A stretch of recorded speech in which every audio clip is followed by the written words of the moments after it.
السلام علیکم ناظرین، ایک اور خوبصورت سبق آموز سٹوری کے ساتھ پیش خدمت ہیں۔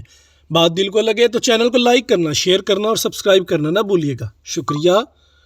جنگل میں شیروں نے گدھے کا بچہ شکار کر لیا۔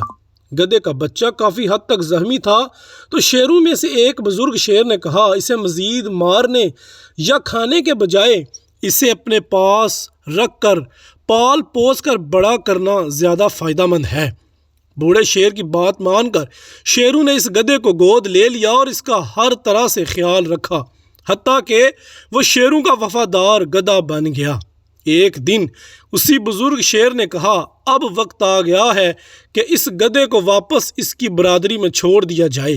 شیروں نے ایسا ہی کیا اور اس وفادار گدھے کو اپنی ہمراہی میں لے جا کر گدھا برادری کے سپرد کر دیا اور کہا، یہ گدھا تم میں سے باقی گدھوں سے ممتاز ہے کیونکہ یہ ہمارا حمایت یافتہ گدھا ہے۔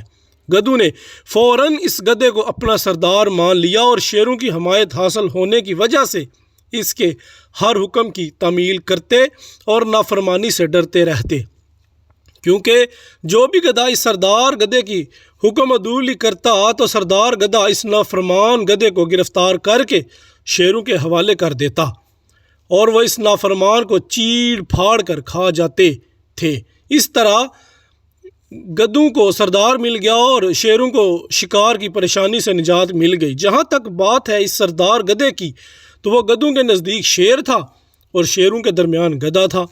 پھر ایک وقت آیا کہ پالتو گدھے کو ہی حقیقی شیر مان کر باقی گدھوں نے اس کی تابعداری شروع کر دی۔ گدھے کی بادشاہت تو مضبوط ہو گئی، مگر شیروں کے دو نقصان ہوئے۔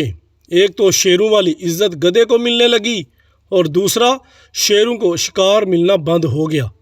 اب شیروں نے غصے میں ایک دن پالتو گدھے کو سبق سکھانے کا فیصلہ کیا اور اس کا شکار کرنے چل نکلے، مگر پالتو گدھا تو باقی گدھوں کو اپنا غلام بنا چکا تھا، لہٰذا چند شیروں پر ہزاروں گدھوں نے حملہ کر دیا اور شیروں کو دلتیوں سے ایسے نشانے تاک تاک کر مارے کہ شیر پورے جنگل میں ذلیل ہو کر رہ گئے۔